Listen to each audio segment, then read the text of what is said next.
I can't even believe that I've been nominated. It doesn't feel like me. I feel like it's my cousin called Amy, you know, with the same name or something. So it's a funny thing. It's a very funny thing.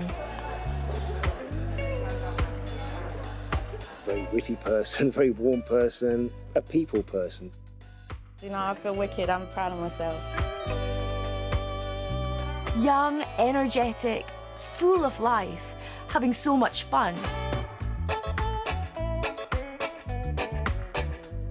Amy Winehouse was a unique figure. At once relatable and distant.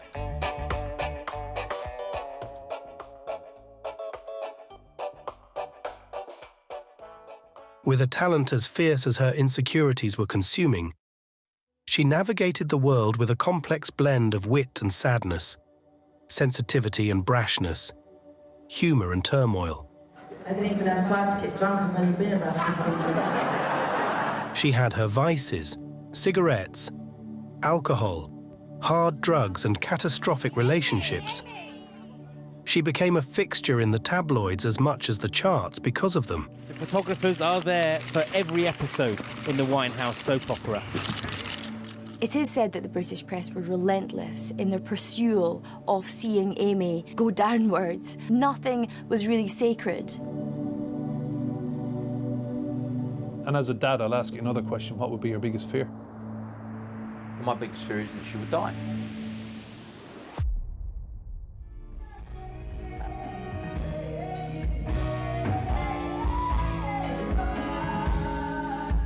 But beyond the headlines, Amy's soulful music managed to transcend time, speaking to both the past, present, and future in a way only she could.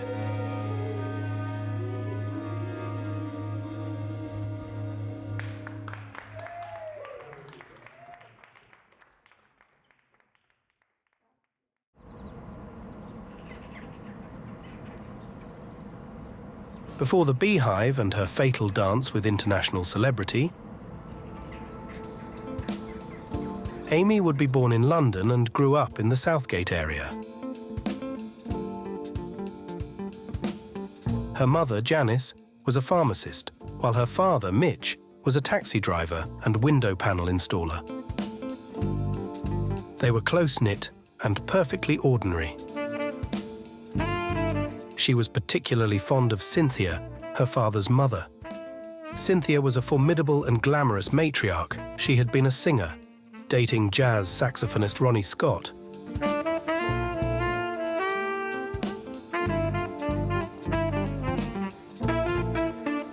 Cynthia, along with Amy's parents, would influence her love of jazz music. Mitch was a big Frank Sinatra fan and would sing his songs to Amy throughout her childhood. Been described as a loud child, mischievous, outspoken, and funny. When she was 9, Amy's parents separated. She moved schools several times, attending Susie Earnshaw Theatre School, Mount School, Mill Hill and the Brit School.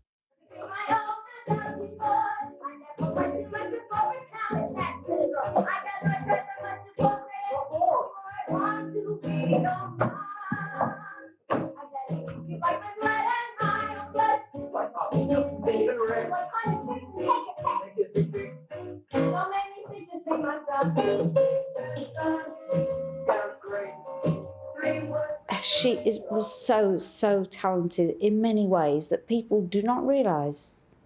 The fact that she was just so multi-talented. She's just my baby. Amy ultimately dropped out at age 16 and became an entertainment journalist. Amy's passion, however, was always for music.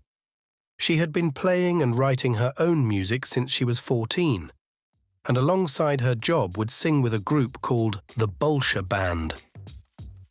She enjoyed singing covers of her favourite artists, Minnie Riperton, Sarah Vaughan, Frank Sinatra, and Dinah Washington.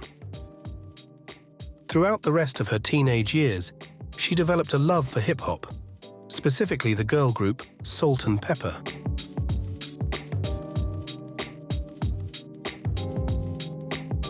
This genre would become a key influence in her future sound. Amy's best friend, soul singer Tyler James, sent her demo tape to an A&R person. She was soon signed to Simon Fuller's management company before eventually signing with Island Records.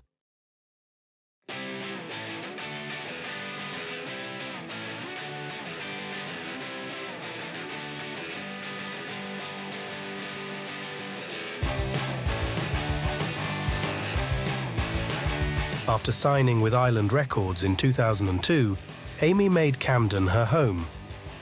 Drawn to its rich history, steeped in music and hedonism.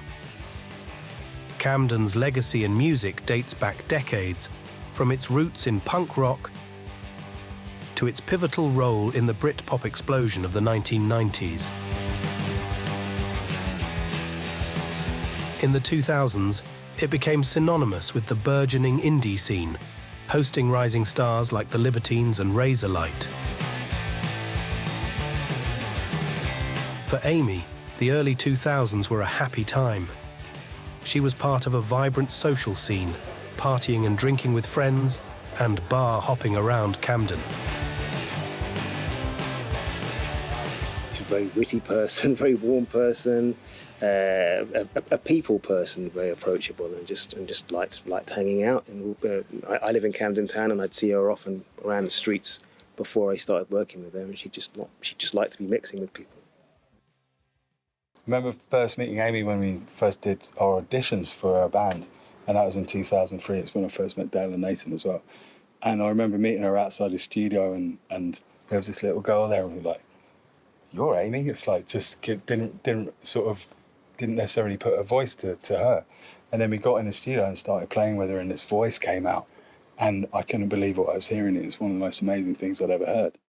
With Island Records, Amy would release her debut album, Frank. It was a cohesive and strong project, exploring genres of neo-soul, jazz and hip-hop. It contained lyrical musings on failed relationships with a unique wit. Frank was her first album. It was a much more easygoing album. It was about her feelings at the time when she was a young girl. She was with a guy who she worked with, who should have been stronger than she was. You should be stronger than me. You know, and there was some great songs on that album. The album weaved Amy's childhood influences throughout. You know, all the people I'm getting compared to are people that I've always listened to. Not really Billie Holiday, but still to be put in the same sentence as her is a massive thing, you know. It's just a big compliment, really, because he's a great female artist. Amy had a wide, she loved so much music. You know, she listened to Frank Sinatra, to Mos Def, and so that just, and obviously Lauryn Hill, and so that just came out. And when you got great artists like that, and you're inspired by that, you then inspire others by what you kind of listen to. So I think just Amy having such a range of knowledge on so much music made her the musician she was. And she played and wrote her own songs and produced it. Didn't just, you know, she wrote her own songs, not like other artists, so, which is special, yeah. Frank was critically lauded and won Amy the prestigious Ivor Novello Prize for the leading single, Stronger Than Me. This is me, innit? Right here. Wow. I don't believe this. Thank you, Salam. There's no picture of him, but Salam is the most inspirational producer I've ever worked with. And he has that unique skill of not just having the most appropriate beat, but also drawing the artistry out. And I guess that's the story of this song. And I want to thank EMI Music Publishing. I want to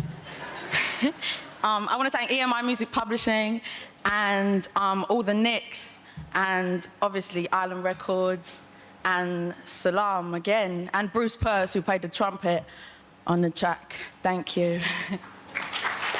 In the Frank era, Amy exuded a youthful exuberance, her smile radiant and her cheeks full. Lovely. Thank you. Right to me. Amy. So good kiss, man.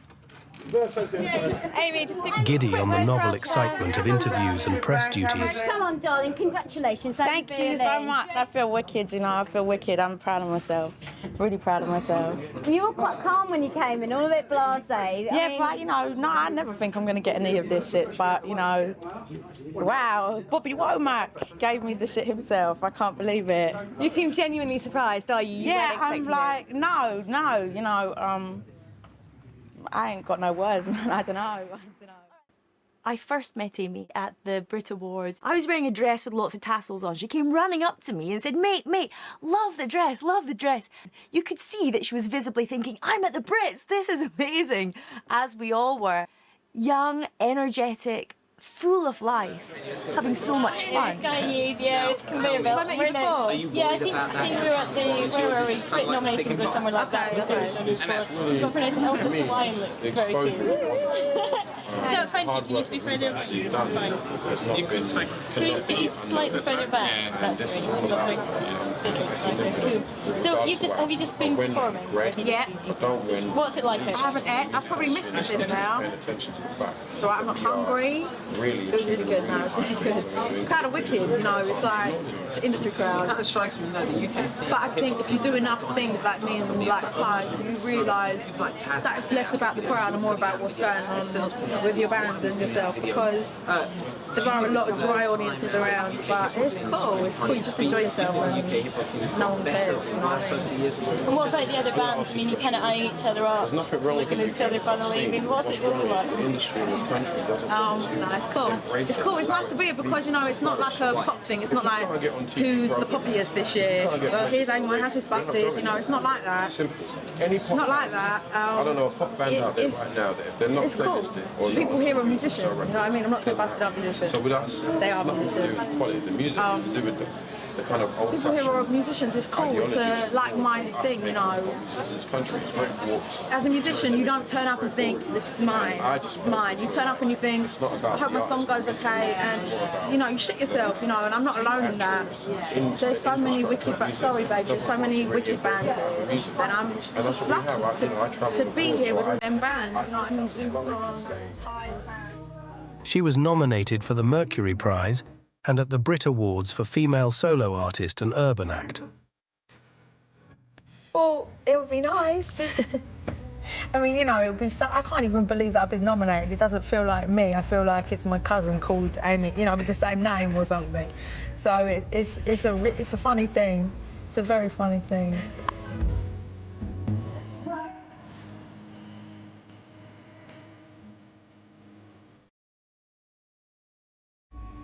I think one of the things that always set her apart was how honest she was with her lyrics. And when you sort of couple that with one of the most amazing voices you'll ever hear, you know, that turns into something really special. And that's the sort of thing that lasts a very, very, very long time. You know, and it's one of the reasons why I think a lot of people would think of her as a voice of a generation, because there's not many people that could do that. You know, she really did it.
Now, you have had quite a year, haven't you? 2003 has been pretty good for you, hasn't it? Yeah. Tell us about the highlights of 2003. I would say meeting Roy Ayers, that was pretty big. And meeting Roy Ayers again, that was quite a big thing. I guess getting the album done was a big thing, you know, getting it finished and being able to hold it in my hands and say, this is my own album, you know, that was pretty much one of the biggest highlights. Even though Frank was a successful debut album, Amy felt that she wasn't allowed a large impact on the album's direction. She would also express dissatisfaction at the marketing. The album peaked at number 13 on the UK album chart and wasn't released in the US until 2007. Amy's debut album, Frank, was astonishing. You listened to it and you thought, hold on, it really hit you between the eyes, hold on, this voice is astonishing. Amy wasn't happy with it, and that would really go on to flavour the rest of her career. She was a perfectionist, and she didn't think her record company had done her justice. Everyone else thinks it was wonderful.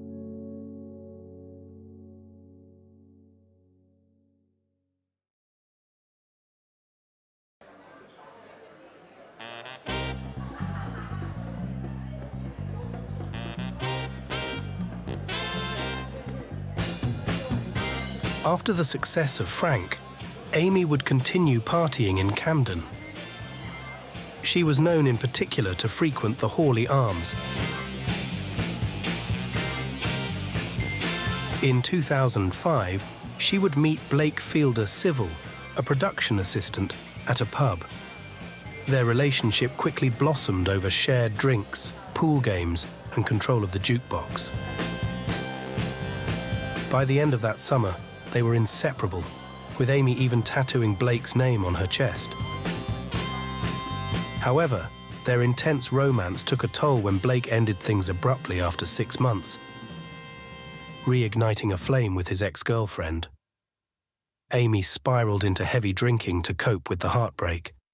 Her all-consuming relationship and subsequent breakup with Blake furnished the material for her magnum opus, Back to Black. The album was co-produced by Mark Ronson. Darkest Beast introduced Amy to Mark Ronson, who was a very up-and-coming producer, music producer. People were talking about him. He had his own radio station on East Village Radio in New York. He started playing some demos of Amy's, and there was a real buzz about it. People liked it.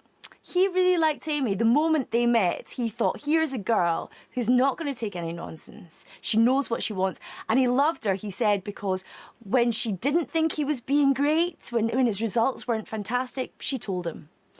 And it worked for them. That honesty brought them together and created absolute dynamite.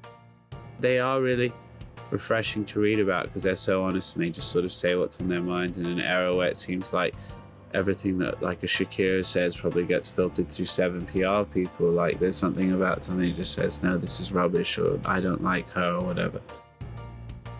He polished her songs for Back to Black, perfected them, and even the harshest critics have said they drew on so many influences while still being completely original. The album was deeply steeped in the influences of 1960s girl groups like the Ronettes, infusing contemporary lyrics with a nostalgic sound.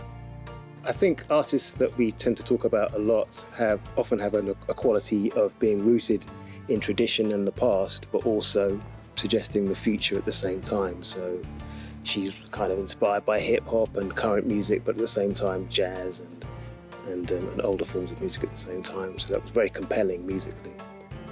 This retro aesthetic extended beyond the sound as Amy's appearance underwent a striking evolution.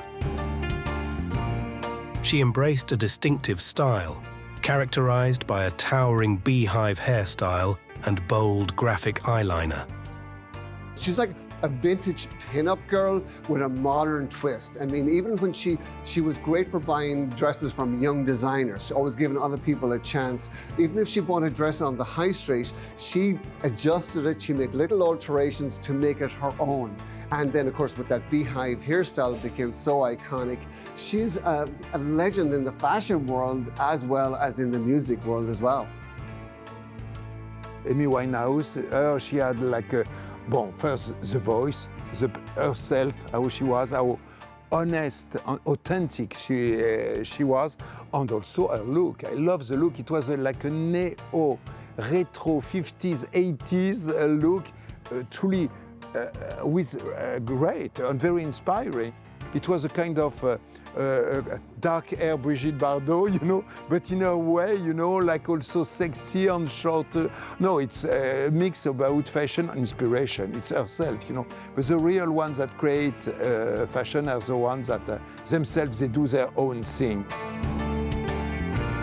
Much like her music, Amy's look was an amalgamation of diverse influences, blending elements from different eras and genres to create something wholly unique and instantly recognizable. During Amy's struggle with alcoholism after her breakup with Blake, her management urged her to seek help, recognizing the urgency.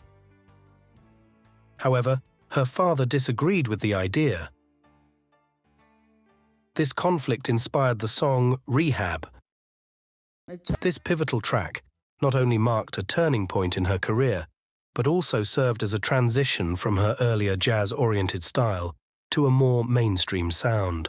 I think as a recording artist, she was so good. She'd go in and she'd just do 1 or 2 takes, and when you do stuff with that ability, then there's so much freshness, and that freshness lasts. Plus, she had a wonderful spirit which touches so many people.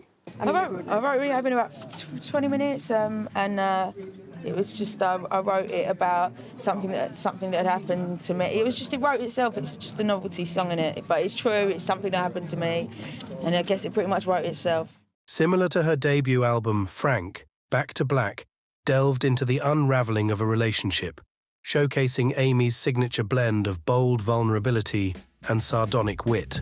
Every song was autobiographical. Every song was dragged out from inside her and wrenched out. Someone said it was like she was giving birth to a song. And the album Back to Black took a lot out of her. She was also just able to perfectly connect with her vulnerability in a way that not very many artists can do. It was very, very rich, authentic. When you really channel into that, there's nowhere to really go after that. You have to continually take from that source. It's very difficult to get that back, you know, every single time. So you find yourself looking for ways to get that same feeling back. It's like a drug. I mean, the album is obviously one of the greatest albums that's ever been written, clearly. You know, but it's very difficult for me to listen to it because every song is like she's pulling her, you know, she's cutting her arm off, she's pulling her heart out, you know, and it's very, very, very difficult for me to listen to. Back to Black, of course, is more about later times and difficult times for her. While in the midst of recording Back to Black, Amy faced yet another loss as her beloved grandmother Cynthia passed away in 2006. Stricken with grief, Amy found a way to honor her grandmother's memory by getting a tattoo dedicated to her soon after her passing. The success of the album cannot be understated, and Amy was skyrocketed to international stardom. Just do one really hot again. Ain't that strong one? It presented her with a new intense fame that perhaps she wasn't prepared for. With her newfound success came an increased magnified scrutiny on her life.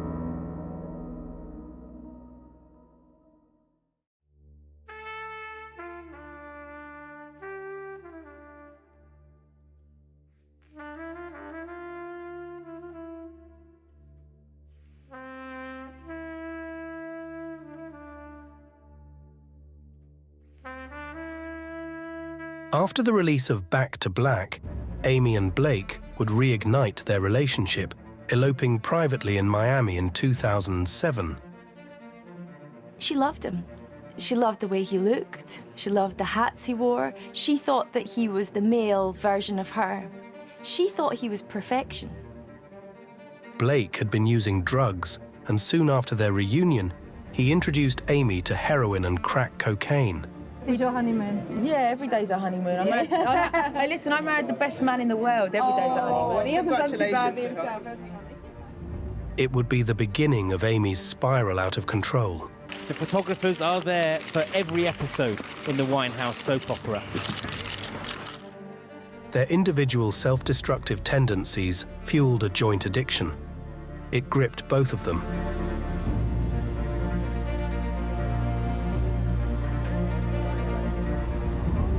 She was so into him that there was really no stopping her at all.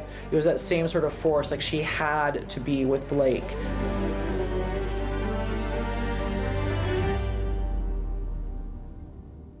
They say the best songs are born of kind of disruptive relationships. So, a happily married woman, what can we expect from you songwriting-wise?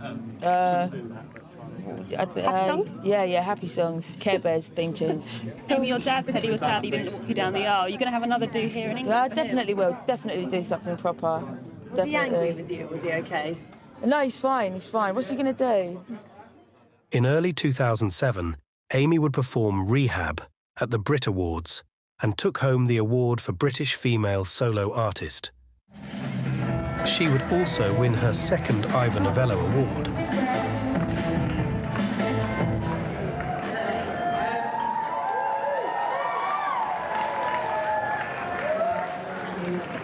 Thank you very much. I didn't even have time to get drunk. I've only been about 15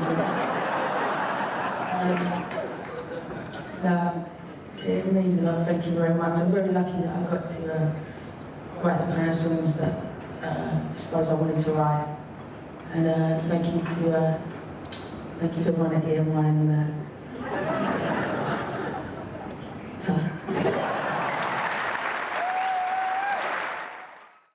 Over the summer of 2007, Amy would perform at the MTV Movie Awards, as well as various festivals, including Glastonbury and Lollapalooza.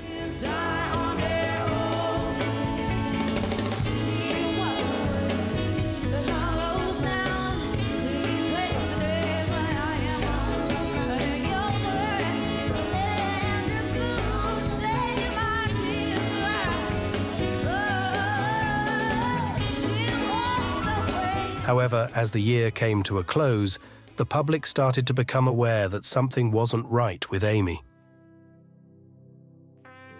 On the opening night in Birmingham of a 17-date tour, Amy was noted to be highly intoxicated, stumbling around on stage. Following a number of similar concerts, Amy announced that she was cancelling all gigs and appearances for the rest of the year, with her label citing severe exhaustion as the reason. The immense pressure of fame only exacerbated Amy's downward spiral. Once known for her bubbly and vibrant personality, Amy now appeared more confused, intoxicated and jaded. Hi, Amy. Lovely to meet you. Hi, hello. Hello. Congratulations on your award. Thank you. How important is getting a South Bank award to you? It's a very prestigious kind of award, right? So it's pretty cool, yeah. Have you been a fan of the South Bank show for a long time? No, I'm quite an ignorant person, but I know what it represents. I guess that's what matters. Sorry. Are people getting drunk out there? Are they having a good time? I wouldn't know. I'm just with my dad tonight. I just brought my dad, so he's having a good time. He doesn't drink. At the Brit Awards, congratulations on your nominations. Oh, yeah. Do you remember? Yeah, I remember. Are you looking forward to the actual ceremony? Yeah, because I get to be with my boyfriend because it's Valentine's Day, so it'll be nice. And are you confident about winning? Interviews portrayed her as a completely different person, reflecting the toll that substance abuse had taken on her mental and physical health.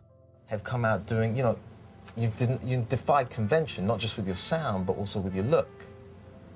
Right? How important is image to your career? I'm not really fussed. I'm very lucky that I got to make the kind of album I wanted to make.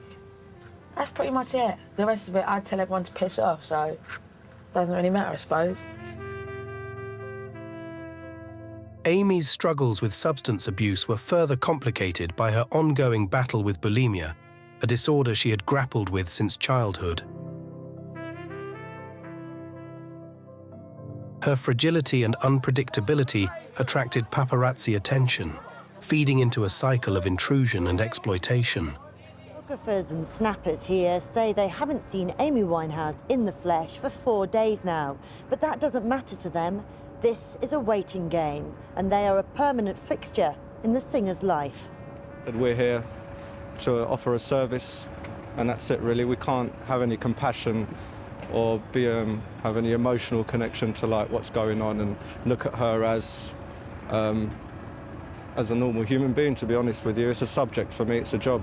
It is said that the British press were relentless in their pursuit of seeing Amy go downwards. Nothing was really sacred. The media absolutely played a monumental role in the demise of Amy Winehouse. At the height of her fame, everything she did, every step she took was absolutely scrutinized by the press. She could not go anywhere without a scrum of cameras and photographers going after her. And this is just a normal girl from London being followed around. She wanted to be a singer and a performer. She did not want to be a centerfold of paparazzi fodder. So this was absolutely horrific for her. And she was quite a private person, so this did not bode well for someone that already had tenuous mental health. Blake was arrested on November 8, 2007, for suspicion of attempting to pervert the course of justice. Blake going to jail pushed Amy deeper into her struggles with substances and her mental health. She's holding it together despite the arrest of her husband, Blake Civil Fielder, for charges including GBH. Her brother says the public should give her a break. By 2008, Amy's health issues became public knowledge when she revealed that she had been diagnosed with early-stage emphysema. Her downward spiral was meticulously chronicled by the British tabloid press, known for its cruel and intrusive coverage.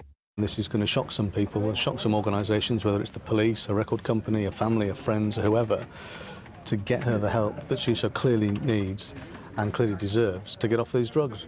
So are you saying there were altruistic reasons for publishing this video? Now, I'm not going to stand here and pretend that we're all social workers at The Sun trying to do our very best for Amy Winehouse. That would be disingenuous of me. Well, I can't imagine that even the tabloids are willing her not to recover. Of course, there isn't a story there if she does recover. I mean, clearly, it's not much of a story if she gets better. And, you know, I've tried several times to impart some good news to the tabloids. And, you know, sometimes I haven't really been interested. But, you know, clearly the way things are at the moment, Amy's vulnerable, she's a target. Disturbing photos of Amy and Blake, scratched and bloody after apparent fights, only added to the media frenzy surrounding their tumultuous relationship.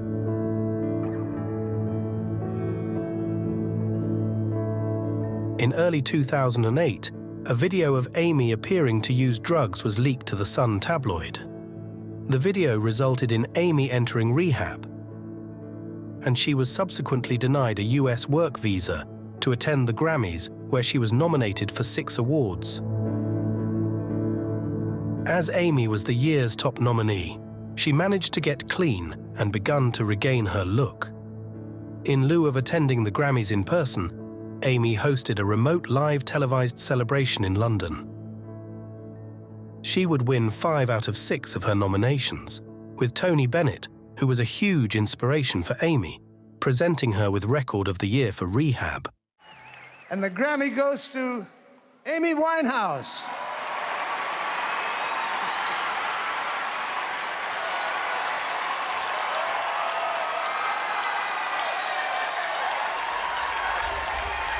However, Amy would once again relapse into substance abuse. As a dad, what would your greatest wish be for Amy's future?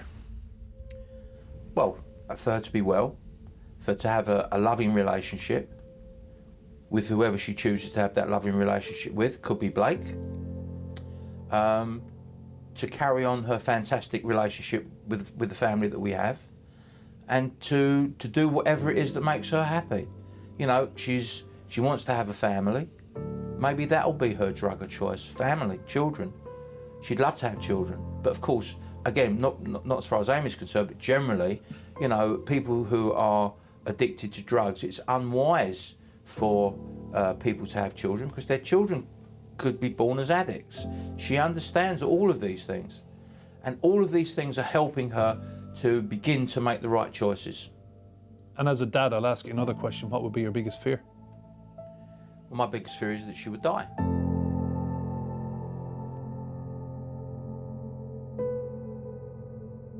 In late 2008, the press documented her erratic behaviour as she was accused of assault and was photographed with cuts on her arms and legs. She would go to court several times for assault allegations.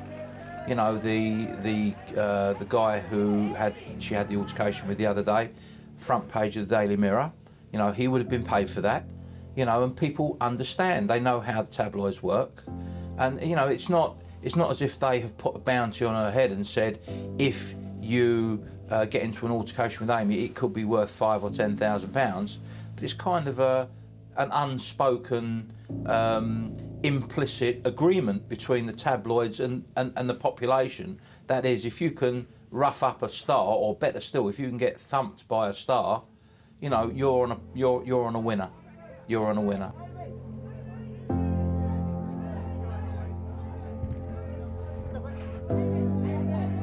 Her personal life became a public joke. Her bulimic appearance and drug addiction seemed to attract ridicule in the media.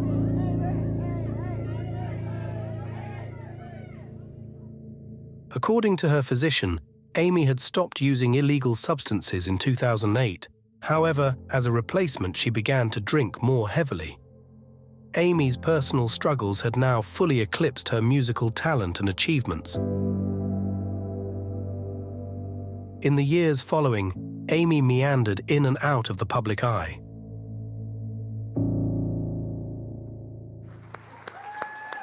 Ladies and gentlemen, put your hands together, please. You've been to a million of these events before. I understand. We've all been there. But listen, put your hands together, make some noise for the most inspirational band of all time, the Specials. Ladies and gentlemen, the Specials! Her and Blake would officially divorce in 2009, after many well-publicised fights and arrests.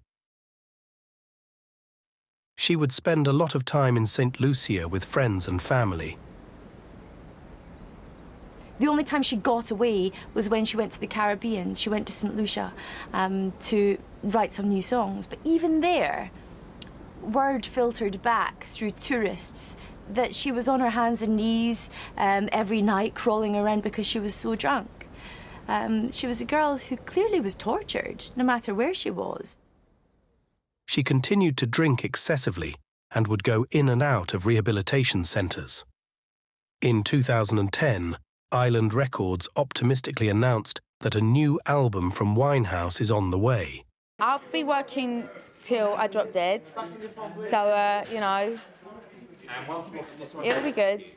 I want to go back in the studio as soon as I can, to be honest. It's quite important to me. Thank you.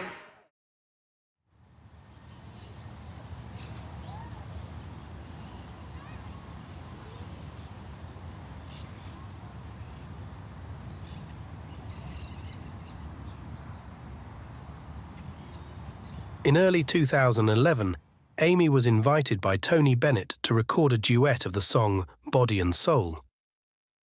Amy was shy and scared to work with one of her idols. She showed up to the sessions sober and professional, in an attempt at a string of comeback performances. Amy was poised to play in Belgrade, Serbia. It had now been 5 years since the release of Back to Black, and the material must have felt stale to Amy. The performance was a disaster.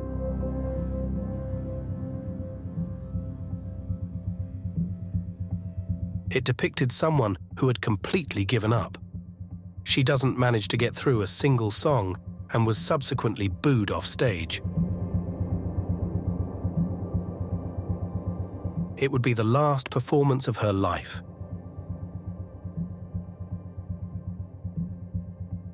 On the 23rd of July 2011, Amy Winehouse was found dead in her Camden home by her bodyguard, Andrew Morris. I picked up the phone and Andrew Andrew was crying, and he said, you got to come home. I said, is she dead? He said, yeah, Amy's dead. Ladies and gentlemen, thank you very much for your time. I'd just like to give a short statement about today's events. Police were called by the London Ambulance Service to a house in Camden Square, Northwest 1, shortly before 16:05 hours today, following reports of a woman found deceased. On arrival, officers found the body of a 27-year-old female who was pronounced dead at the scene. Next of kin have been informed, and I can confirm that the deceased is Amy Winehouse.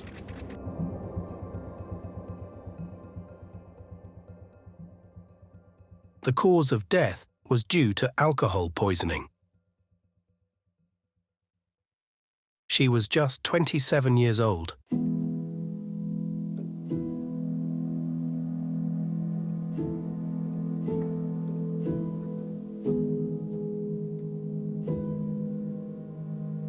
Her father, Mitch, has said that before her death, Amy was the happiest she had been for years, saying that she had gone 3 weeks alcohol-free. Her friends and family have emphasized that Amy was close to giving up alcohol for good. It's often alcohol that is the most difficult drug to become abstinent from because it's so socially acceptable. The problem that Amy Winehouse had was that she was dependent on alcohol, and she struggled valiantly and did extremely well to try and sort out her alcohol problems, but sadly, in the long term, she didn't succeed. Due to years of heavy drinking and drug use, combined with her bulimia, had left her body weaker and less able to bounce back from her binges. That one night of drinking vodka was enough to kill her because her body just could not take it anymore, especially after the shock of such a large amount of alcohol after not having any for such a longish period of time. So it shocked her body, and that is what eventually made her pass away. And just had that one blip, and that was enough. And it's just so sad.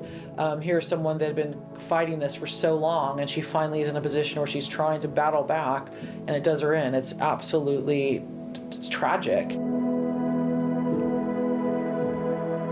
Amy's funeral was on the 26th of July.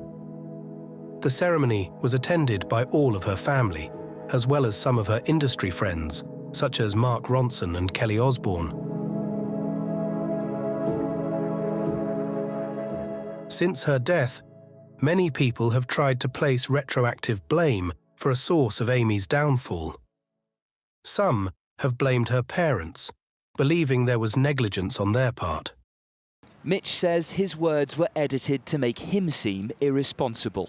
They've just cut it and got me saying Amy didn't need to go to rehab without the next bit. So it kind of gives the impression that she didn't need to go to rehab. The times that I took her into detox and rehab, I lost count. He thinks the film should have been more balanced. Is a good way of putting it. For a documentary, it's a great work of fiction. Others have blamed Blake for introducing her to hard drugs. You know, I've said it before, and I'll say it again. He was responsible for introducing Amy to hard drugs. Everybody knows this. Amy's told me this. The whole world knows it. The only people that think it was the other way round was Blake's parents. Let's be honest about it. We all know what the true situation is. He has promised me that he's going to make that right. Yes, I think he has to take his portion of blame. He has. I can't say whether or not Amy did drugs prior to meeting Blake. I can't. I think that's something that nobody will ever really know. But yes, in my heart, I think Blake has to take a portion of blame. But who can we really blame when someone is an addict? Amy's friends and family have blamed Blake for introducing her to hard drugs. But every addict is introduced by someone, and ultimately, Amy continued to take drugs. She seemed to have a very addictive personality.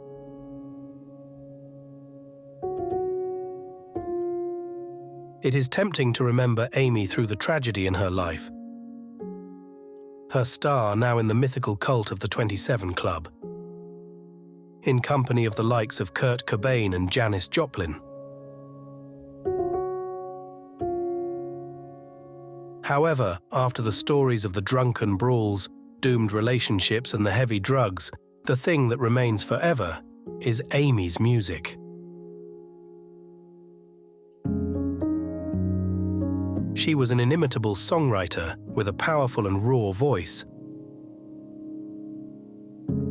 As time passes, the tabloid photos and scandalous stories are thankfully giving way to a clearer appreciation of her life's work. I think it's time that we change the conversation around her, and especially around people going through similar struggles, and to kind of come at it with more compassion and to focus on their strengths. Try to make me go to rehab, I won't go, go, go. Amy's music gleaned inspiration from figures of the past: Frank Sinatra, Aretha Franklin, Dinah Washington. Yet, what helped her shape the future was her unique blend of both modern and retro stylings.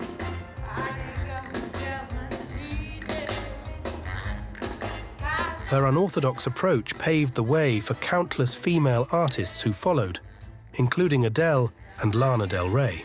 Frank's like one of my top 3 albums of all time. That first album inspired me so much, and I think she's phenomenal, and I think she's a phenomena, and I think there will never be another Amy Winehouse. Despite releasing only 2 studio albums and a relatively short public career, Amy's impact on the music world is profound. In the years following her premature death, her image has settled into a spot reserved for legends. Documentaries, biopics, statues, the foundation set up in her name, and of course her music helped continue her legacy.